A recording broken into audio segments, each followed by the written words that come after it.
Welcome to this edition of the Million Dollar Mastermind podcast. This is where we pick the brains of high achievers from all walks of life and get their hard-earned, real-world insights on winning. I'm your host, Larry Weidel. I'm talking with Justin Brock. Hello, Justin. Hello, Larry. Thank you for having me. Let's talk about winning, Justin. I'm ready to win. Yeah. I don't know about you. You're probably a monster athlete in high school and had all kind of college offers and almost went to the pros and things like that. But for me, I was barely to get through and be able to get on the team and start. And that was because I went to small schools. But the main lesson I got, winning is better than losing. Definitely. Yeah. And once you get the taste of it, you don't want to give it up. So you don't have to be a professional athlete to be able to win. So No. I'd say business or sales and marketing became my sport. I'm a great sports spectator, mediocre athlete myself. I wish somebody had told me business was competition and it was like sports, because I always had a great disdain for business. But until somebody turned the light bulb on for me. And so what did you, growing up, did you have a competitive spirit? Were you in, what fired you up? I loved basketball. I'm a music guy, so I was a guitar player. I'd play in bands.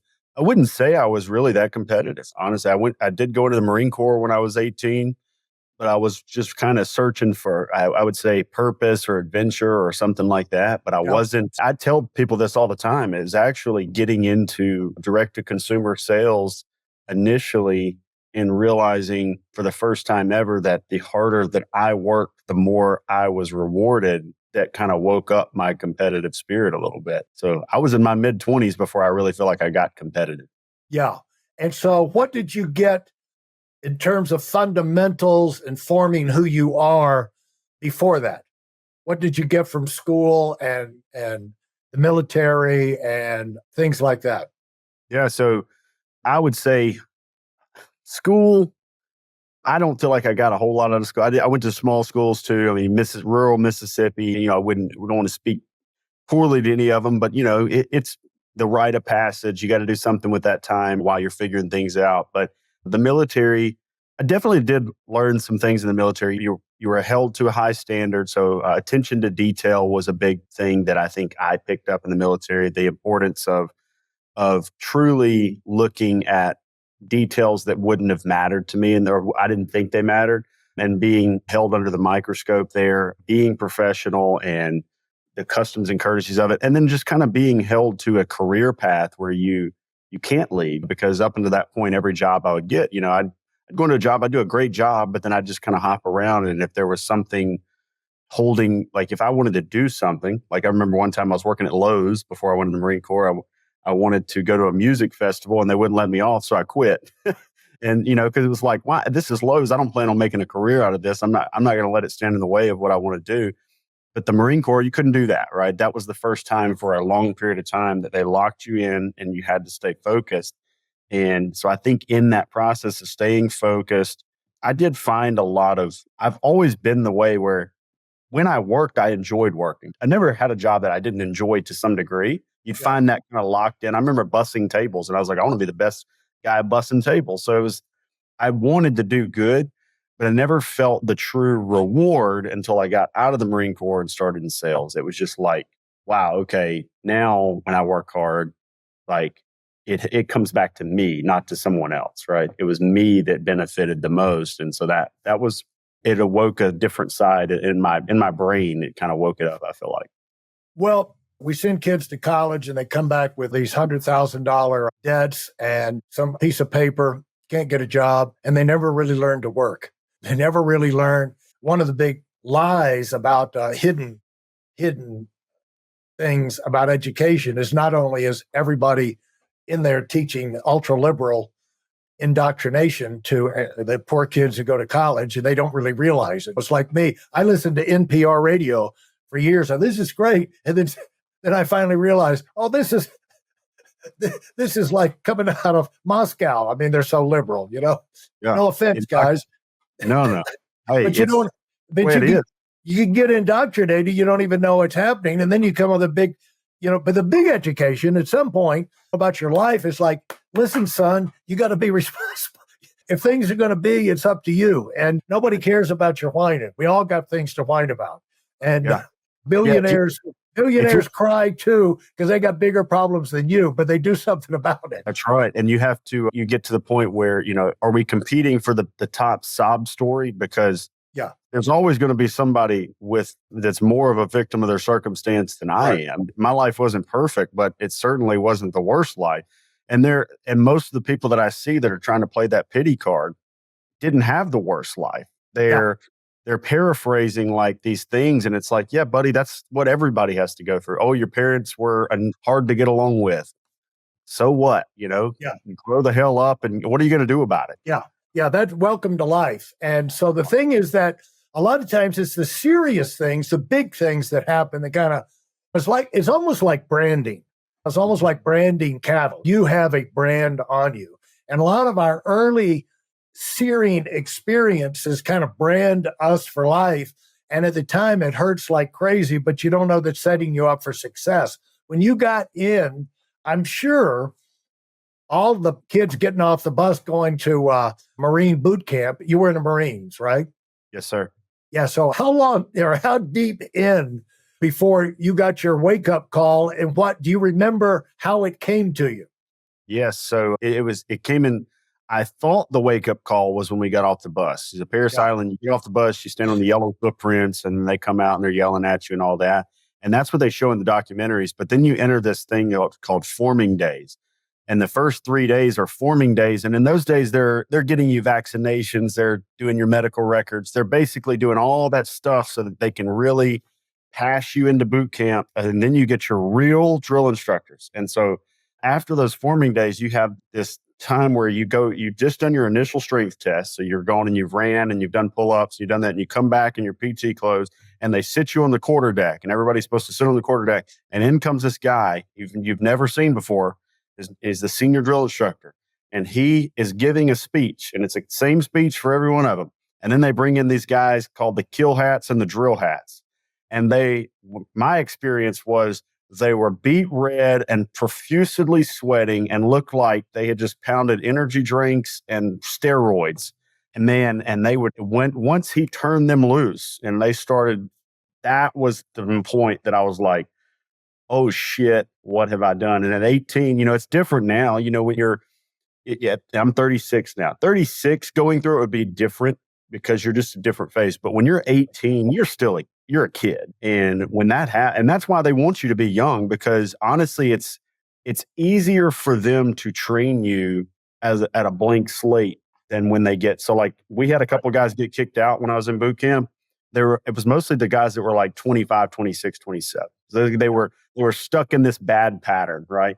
But if you get that 18-year-old, they could break them. And then when they break you, they can rebuild you. But that breaking point was these guys came in and they scared. I mean, I remember country boys that grew up on farms, tears streaming down their face, and they taken like polyurethane plastic, what do you call them, canteens, and they'd slam them down on the ground and they're shattering. And it was like, it just turned into pure and utter chaos. And now looking back on it, I'm so glad that I went through it. I love the experience of it, but going through those times where, they break you down to where you'll do whatever they tell you to. And then they begin to build your confidence back up. And after you've been through it, that it's a process that they have to get you beat down to really rebuild your identity. Yeah. And it's a beautiful thing, really. I actually regret that more kids don't go through it because I think I needed it and it was great for me in the long run. Yeah. One thing you said just jumped out: stuck in bad patterns. When we're stuck in bad patterns, we do not appreciate situation or somebody who comes along disrupting our bad patterns. But until those bad patterns get disruptive, you get out of that bad pattern rut, you're going to be a loser, and you're always going to lose. And you're those guys, you have to let them, especially when they get into those patterns. And it happens at different ages for people, but the 20s is a rough period for people because there's so many people out there. I hired a guy. We have about 52 employees. I hired this one guy. He comes in, and his damn dad was telling him, don't take your 20s too serious. Just have fun and all this stuff. And I'm like, it's such bullshit because really the 20s is the time that if you can learn how to get serious in your early 20s, maybe I don't have a family at that point. It is such a compounding time where you can make so much progress in the right direction. But so many people say, oh, enjoy your 20s. And then by the time they're 30, they're like, oh, I got to get serious. Well, now they might have a kid or 2 kids or a wife. It's a hell of a lot harder to get serious when you're having to feed people and you haven't done shit with the last 10 years. Yeah. So I see that all the time. And I've even put some content out there where I've tried to say things like that. You quit listening to this.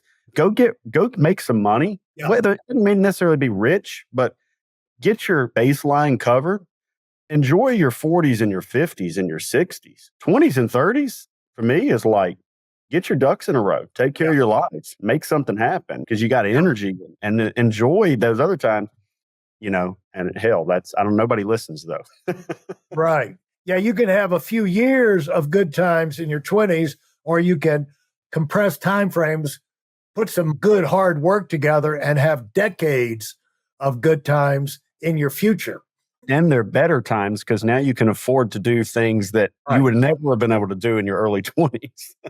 And it's important to know when you're in your 20s, the good times that you think you're enjoying right now is crap compared to the good times that are out there, the places you can go, the people you can meet, things you can do. And so to think that I'm going to, get drunk on the weekend and go to a nightclub or go to a concert or get polluted or something and wake up. I completely. And because the idea is once you start doing things, good things happen. Number one, like you said, even the jobs you had, bussing table. I did some bussing of tables when I was in high school. The thing is that you learn things. And I learned about systems from bussing tables because a restaurant owner came over to me, Gino, up in the Hamptons. Mm-hmm. Gino came over and he goes, Larry, let me show you how to bus a table. For some reason, he took me under his wing. Let me show you how to bus a table. He said, take your hand, go around the table once, get the big dishes, get the plates. Bop, bop, bop, bop, bop, bop. He said, next time, go around, get the glasses. Bop, bop, bop, bop, bop, bop, bop. Next time around, get all the silverware. Now go to the next table. And he said, look at this clown over here. He's over here, he gets a glass. This guy, he gets a plate, picks up a couple of forks. He says, he's going to be there an hour and a half. Yep. Yeah. And that's why I first learned about systems. And so you learn things, you get a confidence of the confidence that comes from accomplishment, regardless if you made $1 million from it or not. The confidence that comes from accomplishment is really something that fuels your confidence and your faith in yourself to try new things and to be able to make big income and take on big responsibility in the future. So you're in the military. And when did you start to get what was a turning point in your confidence in there, would you say? So, several times, but in the military, let's say, the confidence at Parris Island, they have an EGA ceremony where this whole time they're building up this point when you pass the crucible. You get, they do an Eagle Globe and Anchor ceremony and you get your Eagle Globe and Anchor. It's after the Warriors breakfast and it's, they have this whole process, right? But before that, I think at the tipping point of the crucible, when you would see other guys drop out and you're keeping on going, you would just, it just kind of like emerged slowly. It wasn't like a huge breaking point. But when they put that Eagle Globe and Anchor in your hand, you think, shit, I'm going to make it out of here. I'm going to do this. And then it's funny, man, you get out of boot camp and they break you back down and they're like, oh, that wasn't nothing. Now you got to go to combat training. And so they make you feel small again, but it's this compounding effect. The same thing when I started selling, it was the first time someone buys from you. You think, wow, people will buy from me. And there's like this destiny there. And then the first time you say, I'm going to get into marketing, and then you run an ad and someone responds to it. Ad you design, you set it up, you learn how to do it. Somebody responds and calls you and wants what you were advertising. It's like somehow this realization that there's not really any difference than in the most wealthy people in the world, and all the processes are created. You can create those same processes yourselves. You can accomplish all these things that other people accomplish. other people aren't inherently better. I mean, obviously, there's some people that just have raw talent in certain areas, but technically, most people are all playing with similar hands. And it's just the people that show up and try shit that Yeah. actually make progress and try it again and again and again. I haven't been fair to you, Justin, in terms of letting people know yet who you are. You've come out of, you grew up, came out of the Marines and got into a bunch of businesses, got into sales, got in financial services. We're going to talk about that, but have been very successful. And not only with yourself, but with being able to build teams and build companies that are still out there. And what are the accomplishments that you're most proud of that you would have never thought coming up like, wow, I didn't know I was going to be able to do that? Man, most notably recently, we did have a partial exit event where we were able to sell the company. It's kind of an enterprise. So a few different companies, but working together. And enterprise value is at $70 million. Earlier this year, we sold 51% of that value to $70 million. And when I got out of the Marine Corps, I was just trying to make $60,000 a year. But at each level, this kind of new horizon would open. And it's a beautiful thing about business is some people, I think you have to come into business with like this grandiose idea, but my idea of what was possible would just evolve one layer at a time. And then you'd see something someone else was doing and you're like, well, if he can do that, I can do that. And then you see the next level, well, if they can do that, I can do that. And so recently getting that valuation and seeing like the reality of that level of money exchange hands. And it didn't stop there because now in my head, it's like, now I feel like I could build these companies faster in similar sectors or the same one. I did retain my 49% equity because I believe we'll end up making double what we made on the first half on the second half by growing it. But that's been kind of that ultimate thing. But in the process, building a team and having a culture where people work for me that they actually are prosperous and making more money than they made elsewhere, but also happy and being able to kind of instill in those people like that teamwork makes the dream work mentality, especially in a small town like Tupelo, where I feel like there's not a lot of great opportunity. It's been really rewarding to see that. And that's something I didn't know that I would even care that much about, but it's been a huge win. Other people benefit from the things that you're doing, not just yourself. It's been pretty eye-opening experience for us. That next thing that I think has just been extremely vital in kind of the way I perceive our success is that sale was great, but in the process, we built an awesome team. We have a slew of 1099 contractors that work with us and a great brand in our sector. But the 50 plus employees that work in our offices that have an opportunity to work somewhere that they enjoy, making more money than they've made in the past, that's been a rewarding experience for me to see that I didn't realize I would enjoy so much. Talk to me about now, one thing is you pick these things up in the military and you don't even realize it, but it's like the idea of progressing up the ladder. It's always obvious who the sergeant, one level above you might be just soldier, there's a sergeant, and then I forget all the different levels, staff sergeant, master sergeant, senior. And then it's really easy to look at that and say, I'm working harder than they are. Yeah. You're not that bright. I saw that several times. And so you're almost forced to, if you've got your eyes open, you're almost forced to, I think the fact that you can see it tells you need to move up. Because there's certain people don't see it, or when they do see it, it doesn't bother them as much as it bothers people like us. Yeah.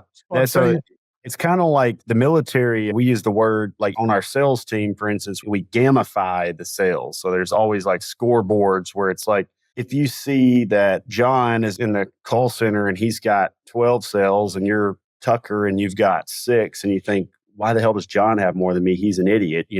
They do that in the military. Their entire rank structure and billet structure is very gamified. And you don't really think about it because in the typical corporate world, yes, there's raises and titles and all that. But until you get to like the upper echelon where you're at like C-suites and director positions, you don't start thinking about it of like climbing the ladder at the lower level when you're like in an entry level position. But in the military, it's ladder climbing right from the start. It's private first class, lance corporal, corporal sergeant, staff sergeant, gunnery sergeant. And when you're looking at I would have people, I got out as a sergeant, came in as a private and got out as a sergeant. And when I would see people ahead of me that I was like, Jesus, or even my peers that like, I just knew I was so much better than. I was like, I have to put distance between me and this guy because he's an idiot or he's lazy. And then, it also did help. I did have leaders when I was in the military, and I probably really haven't thought about it before how much it helped. But there were officers. I worked closely with officers. I was an operator, so I would do a lot of like scheduling and training and documenting those processes. And I would work under the operations officer who was a major, and then he had some captains and lieutenants that worked for him. And commonly the majors that I worked for would bring me in even when I was pretty young in the military and tell me that, that they saw that I had capability of leadership even above the enlisted guys that were over me at the time. Yeah. And so it started making me think, like, it's not that you didn't think that already, but you wondered if you were just full of shit. And then they would kind of give you that push to be like, no, you're definitely got more potential than some of these guys. And so it was nice to have someone objectively believe that you were capable too. So yeah. And so for young people getting ready to go in the military, think about areas you can get in that will give you that kind of exposure to the brass and also to skills like you were at operations planning. I know my father was in the Air Force and he was in logistics and he dealt with the generals all the time. And those skills, the skills and the experiences and also the contacts. Yeah, a lot of people when they're choosing a job, obviously you have your infantry side and a lot of people are thinking that way. And then some people are looking at the job that directly translates to the real world. But like the thing about logistics and operations is it might not be that on the outside there's like this exact verbatim job title that's the same. Yeah. But conceptually in operations, you're learning people skills and managerial skills and that attention to detail and planning, like really, really planning. So I do think it was helpful. There were times in the military I thought when I was thinking more job oriented, like how would this apply to the real world? Because there wasn't a similar job, but it actually is the most applicable in business because it's all of those same things, managing people and making sure that there's a process. For those of you who are sick and tired of fooling around and are dead serious about wanting to move up fast, I've got something especially for you. I've combined the best insights from over 40 years in business and making $70 million in income and compressed them into a free webinar. That's right, it's a free resource. If you want to find out exactly what the concepts are that I use in coaching $1 million earners, register now at WeidelOnWinning.com. You'll discover the 5-part framework used by so many to reach their financial, personal, and professional goals. You can find that link in this episode's show notes.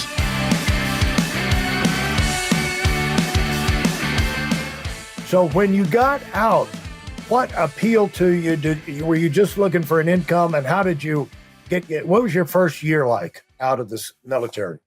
Yeah, so I got recruited into insurance sales, and thankfully the niche I got recruited into was the Medicare world. And basically it was, here's a bunch of direct mail lead cards where people had filled out requesting information, and you're going to get in a car and drive 45 miles this way and 45 miles that way and knock on doors and put on your tie and comb your hair and try to get them to let you in the house so you can talk about Medicare plans.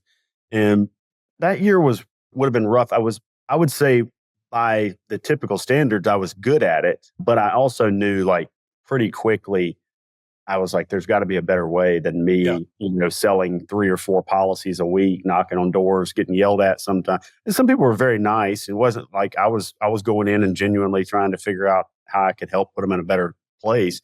But there was, of course, a lot of reluctance to that. It is a grind, but you got to do what you got to do. And I think that is a defining point is a lot of people, they want to skip into a level that like straight away that maybe you do need to put that sweat equity, in or get to the grindstone and see the people eyeball to eyeball in that process, start at that base level. So I'm glad that I started there. It also helped me gain respect. Now when I hire salespeople, and I put them in a telephonic role. They're doing it on the phone and they're like, man, this is brutal. They all know that the guy that owns the place started out driving around, knocking on doors and getting dogs sick on them. So it's definitely, the phone can be brutal, but it's not face to face. So it's not the same way. So it's a little bit more safeguarded. But that first year taught me that I needed to figure out a way to get in front of more people. And actually what happened was I was on one of those appointments, and I was probably 10 or 11 months in, and I met someone whose husband, and on one of the appointments I went on, whose husband was a retiree from a large company, and that large company was going to losing their coverage. And he wanted me to come speak to their retiree union. Paraphrasing a little bit, but I went and spoke to them, and there were 72 people there. And I wrote a whole bunch of policies off of this group because they were all like, we like this guy, this young man. He's a Marine, and they liked all that. And so I helped a bunch. It was an AT&T retiree union. And when I helped all them, I thought, how in the world can I get in front of 72 people again that actually want my help versus this one and one and one and one. And so it started making me think a little bit bigger of how can I amplify that. And that's when I started really, really studying marketing and how to use marketing to get in front of more people. What would you say is the most, you look back, meant the most to you, to your development, to kind of prepare you to take advantage of that when it came along? I mean, were you listening to tapes? Were you doing any extra kind of sales training? Do they have it in the company? What were you doing to keep yourself going? Because that is a grind. Yeah. So I commonly say I was driving around in a fully unloaded Corolla, manual windows, cloth seats, the works. But I had one of those aux tape deck players where you could put it in and like listen to MP3s and podcasts. Yeah. So I was downloading podcast episodes and listening to them on the road. Some of the early ones that everybody is listening to is the ones where they reference University on Wheels, Zig Ziglar. He talked about the University on Wheels. So I was listening to Zig, but then I would get into finding kind of niche specific people like in the life insurance world that were talking about things that I was like, okay, this makes sense. It's very close to what I'm doing. It started out with like organizational podcasts, like time organizational, but getting into just listening to on the road podcasts. And then I found this podcast called The Art of Paid Traffic. I think he's changed the name of it now. But basically, it was just this guy talking about Facebook ads back in 2013, 14, when they first monetized the platform. And that's when my first segue into like learning how to be a marketer was Facebook. But it came from podcasts. I was learning on podcasts. So that's why I like doing podcasts now. So hopefully podcasts will help people like it helped me. Yeah, giving back. That's why we do it. And, I've heard people say like my car was my university. And you could choose your professors, and you could choose your curriculum. You can make it very focused on what you want to hear. And so how did you start to put your company together? Yeah. So what happened was I started marketing on Facebook, and I had some great success right away. I thought I was a genius marketer. It turns out it was at a period where there was not a lot of competition in the demographics I was targeting. And so I was having a lot of success, but I was getting my phone ringing, heavily, running some dental ads and some other things. And it got to the point where I was getting so many phone calls that I couldn't sell all of the policies. And up until that point, I had only thought like a salesman. I thought, okay, I'm a salesman now, I'm a marketer, but I'm still just an individual, one person. But I thought the only way that I can scale this is to start bringing other people in. And so then we went out and started like hiring agents to work with us. And these agents would assign their commissions to me, but I would handle all the lead flow for them. And then I would pay them a reduced commission based on me doing all the marketing.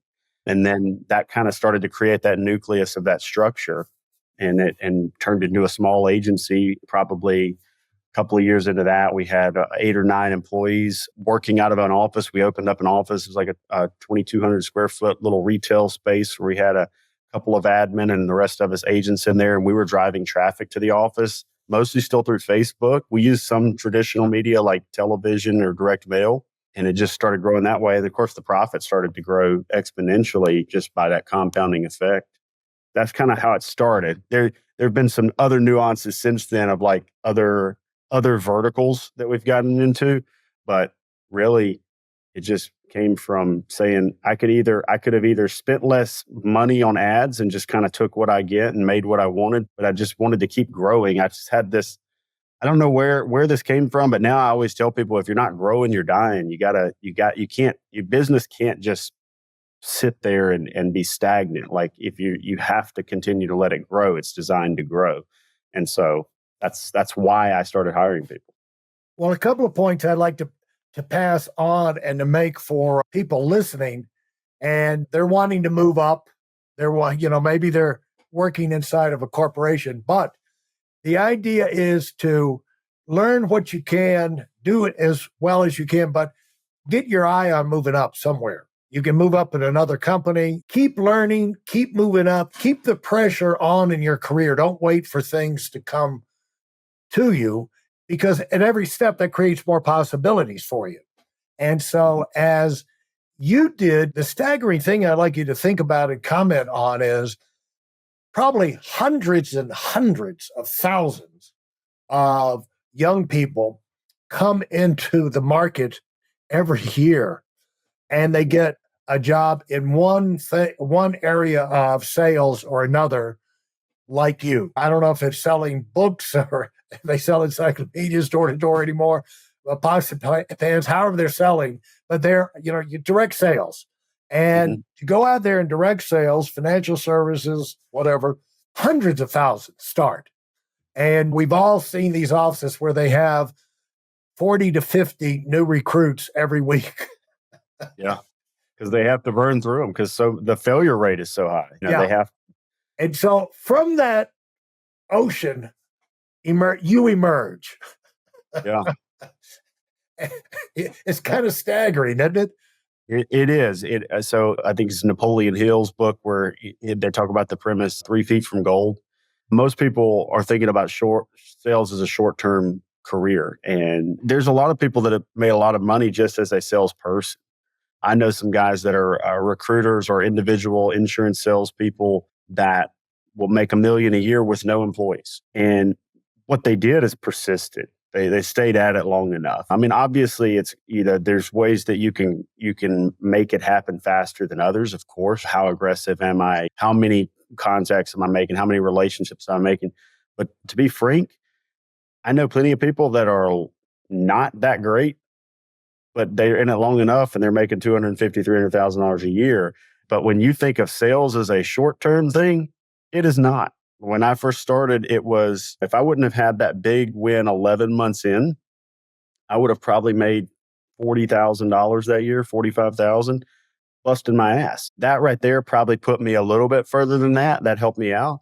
But the thing is, the harder you work and the more people you see, the luckier you'll get because you're putting in that time in those contacts. And I think, thankfully, by content and trying to go to events where I got around other people doing big things, I believed that those big things were happening. And by believing that those big things were happening, it gave me the perseverance to make it through those times. And so the thing, Justin, looking about the uniqueness of how you propelled yourself from just being the successful salesperson, and had a lot to do with marketing. I mean, it was marketing, right? Because what triggered you getting more people involved was you figured out the marketing funnel and how to fill that up to where there was not enough hours in the day for you to get to all the leads that were coming in. So that seems to be the big marker, the big trigger point. And how did you talk about again how you figured that out, how you made that happen? Or did you even realize that was such a big thing that you were doing? I think I definitely did. And early on, when I started having a lot of success with paid traffic or digital marketing, I started making relationships, going to top producer events with other people, and we would talk about marketing. And I quickly realized that I was probably doing better at digital marketing than anyone in the space at the time. Now it's come to the point where there's a lot of people doing it, and so it's much more competitive. But I was one of the early adapters. In fact, when I first started running Facebook ads for the 65 plus community as part of the demographic, people would tell me, "Oh, people over 65 aren't on Facebook." I knew that was a lie because my grandmother at the time was in her late 80s or mid 80s, and she was on there asking me for Farmville bucks every day. So I was like, she's clearly on there 5:30 in the morning every morning, I'm getting Farmville notifications on Facebook from my grandmother. So I knew that it wasn't true, and I knew she couldn't be the only one. So it gave me the confidence to go out and try it. And yeah, I mean, once the phone started ringing, because when you get into insurance sales, nobody's asking you to sell them insurance. No. You're having to ask them to let you Right. sell them insurance, or to let you at least pitch the product, or at least review what they have so you can see if you can do better. When you run ads and you start getting people calling you saying, hey, I saw you on Facebook and I'd like you to help me with my Medicare plan. And then when that happens enough times where you knew it wasn't a fluke, you knew you were onto something. But the compounding effect of being able to help so many people and allowing the internet to build the trust back then really manifested in the commission starting to roll in. Once the commission started to build, I knew I was onto something. I do think that next echelon was the ability to create a high efficiency team out of it. But of course, without the marketing, I just don't think you can do that. You know, the thing is about salespeople that great salespeople, it is like athletics. It's like Michael Jordan would not be a great NBA coach. The fact that Larry Bird did it, you notice that Magic Johnson didn't stay a coach very long. We knew that wasn't going to last, but Larry Bird actually pulled it off for a while. But very few. It's different skills. You know what I'm saying? And for you to go from sales, a high-level salesperson, to a high-level sales manager is unique combination of skills, but you have to develop those skills. One thing, you got to learn to have more patience. Yeah, absolutely. Yeah, you start realizing that not all people are created equal. You know that, but nothing will really manifest that knowledge into a more clear painting than managing a lot of people and trying to put them all in the same types of positions. And the good thing is, not everyone has to be the same to do well, and not everyone has to be the top performer. There's going to be people that just have, every now and then, if I hire 10 agents tomorrow, a couple months in, one of them will emerge as the most badass guy there. Yeah. That just happens every time. And then a couple of them will quit. Right. And then a few of them will be above average, and then a few of them will be average or below average. That's just, it happens every time. It's the same mix, but one person always, just turns into that alpha. And most of the time it's grit. It's the chip on their shoulder. I mean, if I find a guy with a good chip on his shoulder that wants to prove to somebody he's worth something, they'll just go to great lengths to do it. How do you find out if they've got a chip on their shoulder? Man, I think you really just have to hire. So when we hire, we'll hire based on it's really just a perceived, is this person smart, hungry, and humble? We hire based on Patrick Lencioni's principles in The Ultimate Team Player. Yeah. Or the Ideal Team Player. And he says smart, hungry, and humble. So we're looking for people that are intelligent enough to have a good conversation, that are hungry for more than they're getting out of life. Not like crazy hungry, because it can be, I'm like, okay, you're probably not going to get that here. You need to go start your own business. But then humble, somebody that can present themselves as not like some bombastic person. We hire based on that, but the person with the chip on their shoulder, you identify after they're already hired. I don't know that I could identify them ahead of time. And as a matter of fact, I probably weed out some people that have chips on their shoulder in the interview process, because what you don't want, and this, because I've made this mistake, is hiring the ultimate salesman, because the ultimate salesman is fine if they don't work in my office. But the ultimate salesperson is typically not always a great team player, and they can create a rough cult. Prima donna, unfortunately. Prima donna. Yeah, that's what happens. There's a book by Chet Holmes called The Ultimate Sales Machine. Yeah. And he talks about hiring like these insane, sales studs that have egos that are hard to keep in check. And the thing is, they will sell a lot, but if you put them on a team, they will always try to steer that ship in the direction of what benefits them versus the team. And that's not what you want. And sooner or later, they're going to make a demand that you just can't put up with. You know what I'm saying? They're going to test you, and they're going to, but a lot of times you get a lot of production out of them before that happens. That's why I have to tell some of my long-term employees at this point that I've had since the beginning, they'll identify these people ahead of time. They'll kind of tell me or make some kind of comment about it. Yeah. And I've had one of them that's especially she's very smart and she picks up on these people early on. And I have to keep telling her, I'm like, just ride the wave. Yeah. Just ride the wave. Yeah. Like, we don't have to make any rash decisions right now. Just ride the wave. And, if we have to deal with it when it comes, we'll deal with it. Yeah. Well, one way of quickly finding out who's got a chip on their shoulder is get them in, get them trained, get them started, and then have the first contest. And then have a recognition thing where you make a big deal out of whoever won. Oh, yeah. Yeah. Those people that have the chips on their shoulder, they like accolades, awards. And I did too. I mean, I think I had a chip on my shoulder early on, and I enjoyed the awards. Eventually, the new wears off of that, and you're just like, now I'm chasing revenue.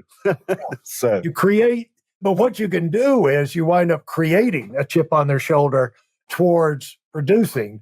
If it's not there, you can crystallize it. I used to have whoever finished second in the contest, I'd make a big deal out of him, like he won and unbelievable, blah, blah, blah, blah. Come on up on stage, and everybody, and I said, once he's up there, I said, almost took first place, but I got him up here because I'm so proud of him.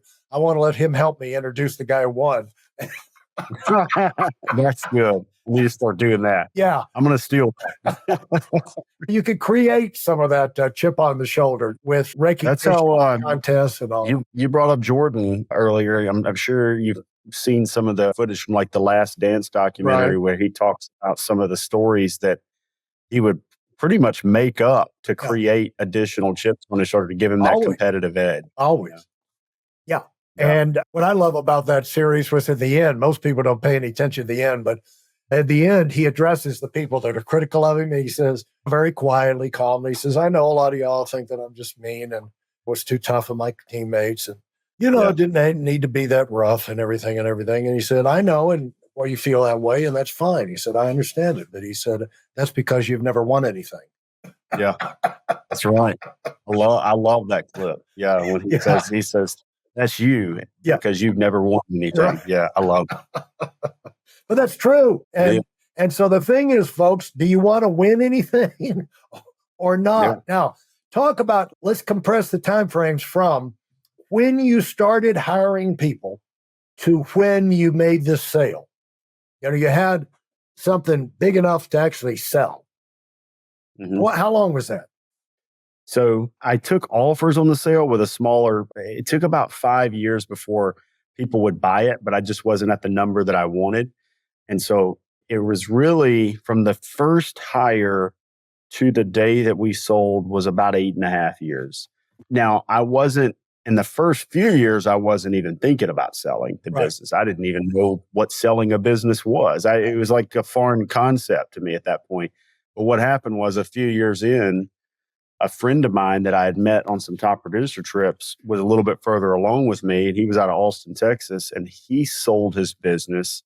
And then I heard the number $50 million, and I thought, holy hell. Hello. People will pay that much money for what we're doing, for what we're building here, and then he walked away from it day one. Now, I didn't do that. I sold half and then stayed, but it was an interesting concept. And so then I started learning about EBITDA and different industry multiples and those concepts. So basically, explain that, because that doesn't come up. Yeah.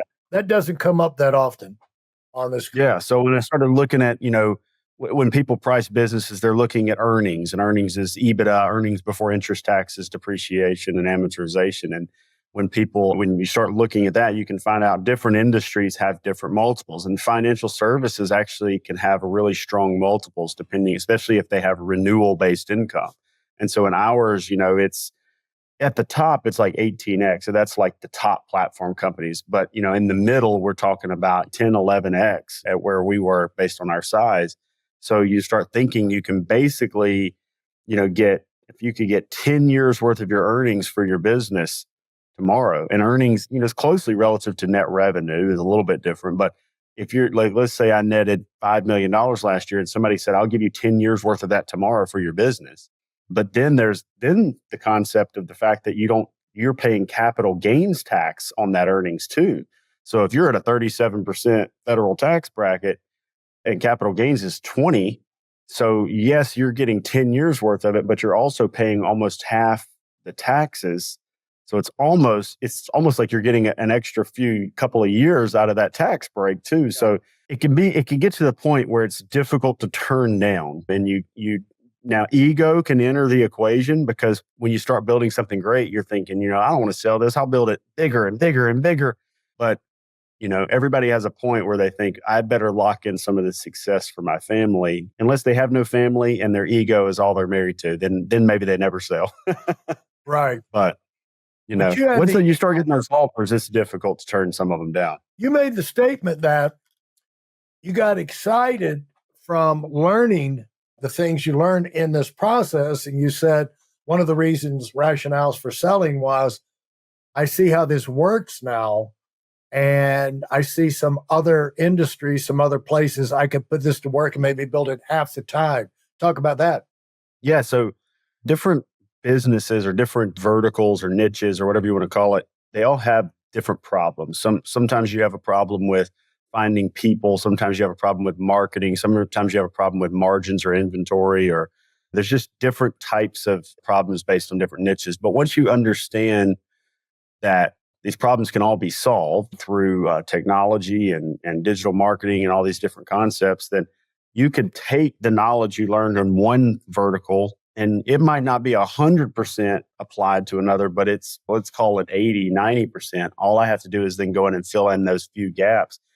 And I could do things faster because my first several years, I was just learning this stuff. Right. Like I was learning about having key man dependency issues, or having a replicable charted process, or all these different things. Like if I was going into a business now in the future, starting a whole new one, I would start out with a lot of fundamental things. And it's not that I recommend everyone do that, because when you don't know what you don't know, you just got to go out there and do some shit. You got to make the money come in. But now that I wouldn't be it's making the money coming in yourself on the front end that shows you how to develop your systems and your processes. And that's right. But it also teaches you how to teach them. That's right. That's right. Yeah. And so, and now, like if I was going to go and start a different vertical in the future or a different business, I don't need the money off of the business either. So there's not as much haste involved in me going out and creating the revenue necessarily. I can take a little bit of time to make sure I have the right fundamentals in place so that I could, when I start pumping the revenue, it's scalable fast and I have a process. And of course, like Mike Tyson says, everybody's got a plan until they get punched in the face. Well, once I get punched with something, okay, let's figure that out and rebound and keep scaling. But basically the concept would be, if I was going to go into another vertical, I would have a 5-year plan to turn around and be able to sell that business, because that's now I see myself as having the ability to go in and build those businesses and then sell them again. And it might be that I build one eventually and don't want to sell it, but I would build it to sell. And then if you build a business with the idea that you're going to sell it, you're probably building a business that operates without you. And so at some point, if I can't sell it, at least I've built a good business that can then operate without me, so that I can start to build in that mid-level management or that executive that runs it. And I just sit back as the investor, which is really what everybody's trying to get to, right? It's right. Having your money work for you. So I'm never going to stop doing stuff like this though, because I enjoy that part of it. I do enjoy trying to help other people learn those concepts faster. For you, you talked about from time to time company, different kinds of sales events or award trips or things like that, where you're off with peers from other parts of the country. Where's your ongoing learning come from, would you say? Continuing to just listening to tapes, podcasts, read books, and solving problems as they come up one by one? I would say there's always a little bit of early on. It's funny that you asked this, because the other day someone asked me how often I listen to podcasts now. And I think that I'll listen to very specific content now. Like if there's something I want to learn, I will go find exactly that and listen to it. So I'm not as much now listening to long form content, although I did in the beginning. And I think a lot of that's because you didn't know what you're looking for. You needed to listen to a lot of content to find those things that you were looking for.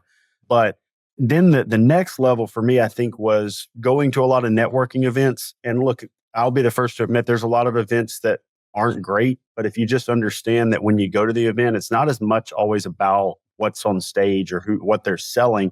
It's about meeting the other people there and learning from those people. So I would go to industry events or even if they weren't exactly in the industry, like I might have been Medicare health insurance focused, but I'd go to a life insurance industry event or an annuity like FINRA, financial services, financial advisor events. And what I was really looking for was marketing ideas and operational ideas. And eventually I started looking for private equity groups and building those contacts. And I built a lot of friendships with people that we would then share information. And so now a lot of people can skip that and they can do things like join a mastermind, take a course, join a mastermind. And not all masterminds and courses are created equal, but they're extremely valuable. What I was having to do back then, it felt like, was build my own mastermind one person at a time. And I still have these friendships. A bunch of these guys now have sold their businesses. It's funny, like how many of the friends that I made back then at these events were all kind of chasing the same thing. And now several of us have actually sold our businesses. Several of us sold 100% of the business, but we were all on that journey together. Yeah. If I go to any other circle, it's pretty rare that somebody sold a business. Right. But in the circle that we built ourselves, a bunch of us did it because we all began to work towards the same goal. Right. Yeah. So it's amazing how if you can build yourself a circle of people aiming towards something, how far you all pull each other in the same direction.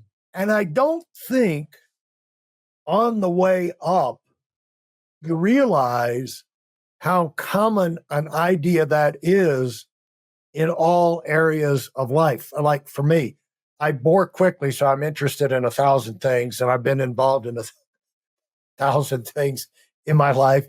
But my formula is to find the absolute best I can find and go pick their brain and go get the best equipment, the best advice, the best person, and if possible, get one-on-one time. It's amazing how many people that you can get to give you, and if you can't get them to give you the time, arrange a consult for a relatively small amount of money. You can get almost the top of just about any world. And in an hour, you can get, again, if you pepper them with the specific questions, you can get probably all the advice you can use for the next year or something. But people, if you're fishing, you're Mississippi, you're fishing and hunting, well, you're going to get your best, the guys in the best store. You're not going to go to the crappiest gun store or fishing store. You're going to go to the best. The guys have been doing it for 30 years. They know where all the honey holes are. And, mastermind, it's a similar type thing. And, but do that the idea is do that in business, right? And there's this myth that people that have found immense success or have some sort of number that seems big to someone. Like somebody would look at ours and they might think like, oh, well, Justin made $35 million this year or whatever that is. Like, why would he talk to me? First of all, to me, that's like first bite at the apple. Like there's all these other days. But second of all, I get such a great amount of satisfaction of helping other people and talking about it and doing things like this that it's not like somebody makes a lot of money and they just go sit on the beach forever. I can only sit on the beach for a day or two before I get bored out of my mind and want to go do something else. And so I just think just because someone is willing to give you advice doesn't mean that advice isn't valuable. Some people enjoy that part of it. And you're right. I mean, after we had that liquidity event in March of this year, I spent $260,000 on masterminds and personal coaching from people that have done things that it's not all money related. Some of them had built online presences that were much larger than mine. Some of them had done that, but then also had exited businesses for 150 million. Yeah. So it was always like, what can I learn by getting around these people and joining these masterminds that they were paid? So let's review that for just a minute. You make the sale, it's coming in, it's behind you now. And then what did you do? You started looking, saying, now I've got some resources, I've got a little more time maybe, and I want to learn more. So how did you go about finding the people that, again, in your niche that you would really be the most help to you? So I went at this time, I felt like I had become a whale in my niche as far as an individual goes. Yeah. There were some businesses in it that were larger than ours, but there weren't really people that I knew of that I could learn much from, other than the people that I already information from because we have a friendship at this point. Yeah. So I actually went broader and just started looking for people that I had followed online or just some of the big personalities out there that had masterminds. And we joined one called BMLP that meets a few times a year in person, does monthly classes online, has a curriculum. But one of the cool things is you join this community of business owners that the business owners that are in it are, doing 50, 60, 70, $100 million a year in revenue. And so the members of the mastermind are just as valuable as the people leading the mastermind to build relationships because, they all know something that you don't know. Like there's just so many things to learn. They all know something and they're so willing to share because most of us aren't competing with one another anyway. They'll be in completely different, there'll be landscape architects and HVAC companies and accounting firms and all kinds of stuff. I had one guy who was a private plane broker, and I've learned a lot about that from him, just like the way his process and stuff. But you learn from these people and you never know. Sometimes you'll learn some things that you might not ever use. And then other times you'll learn things that are just directly, practically applicable. But it also becomes a group of your friends because who the hell else, once you reach certain levels, every level of success that you reach, you have to develop friendships with people that understand that. Right. I live in a community there's a lot of surgeons in my neighborhood. And I love surgeons. If I need a good surgeon, I'm glad I have friends that are surgeons that I think are good. But we don't speak the same language. Not that they're not very successful people and great people, but being a business owner and selling a business and doing all that, it puts you in this different category. And sometimes you got to go out and find those communities. They're not always going to be right in your backyard. So that's why I do it. It's always learning. It's what am I going to do? Hire a therapist? Right. They're not going to be able to teach me anything most of the time. I think that's why a lot of these super famous celebrity entertainer, whatever, they got the therapist because they don't have people they can talk with, interact with. They don't. And the great thing about being an entrepreneur in business, when you get an idea, you can try it. But I've got my thing about why billionaires bitch, because the ones that have sold out, they're smarter than the rest of us because otherwise they wouldn't have been able to become a billionaire. However, they did it. They obviously, if they weren't before on the way up, once they got there, by that time, they were probably pretty smart and they see things. And when you see things, you want to fix it because it bothers you more than other people. It's like that needs. Oh yeah. But if you sold out, Bill Gates went back to his office the day after he sold out, and work around his office and everything. And he was in there getting some papers together and shuffling and returning phone calls. And he heard the guys he had left in charge talking outside of his door, some new ideas and everything. And it was something he had been involved in up until the day before. And so he wanted to go, he went out and he said, there's one thing about what you're talking about, bum, bum, bum, bum, bum, is another thing you might think about. When he gave him a couple other ideas, he went back in his office and he said, I could tell they just roll their eyes. Like, I'm history. They could care less what I thought. They're in charge now. That's the way it is. I think I've heard similar kind of story. You think about all the documentaries you watch about like Steve Jobs and getting the way he came out of Apple and came back in and then Tim Cook taking it over and everything. It's the same thing. And I do enjoy reading about those paths of those people and aspiring to that because I just feel like for people that accomplish great things, the pursuit of that next hurdle or task or project becomes the purpose and it drives you. It gives you the happiness, the sense of fulfillment. That's what you're always chasing. This idea that somebody's going to make money and then go and sit somewhere and do nothing. I haven't found people that make an exceptional amount of money.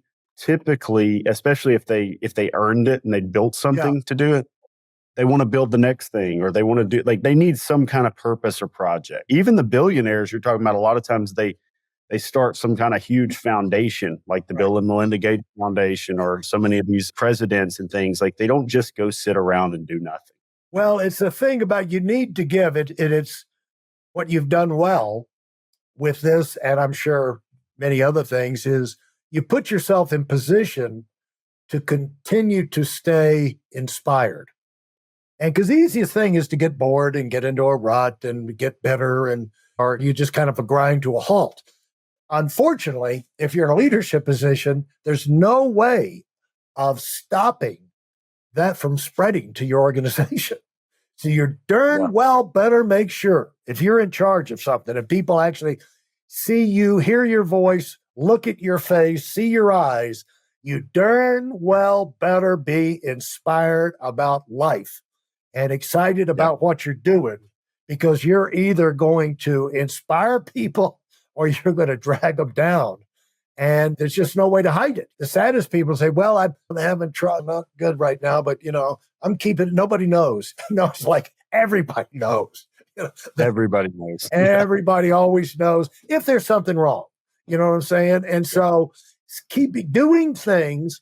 This is why I would encourage you going forward at your 36 years old, and I'm 76. Okay. Yeah.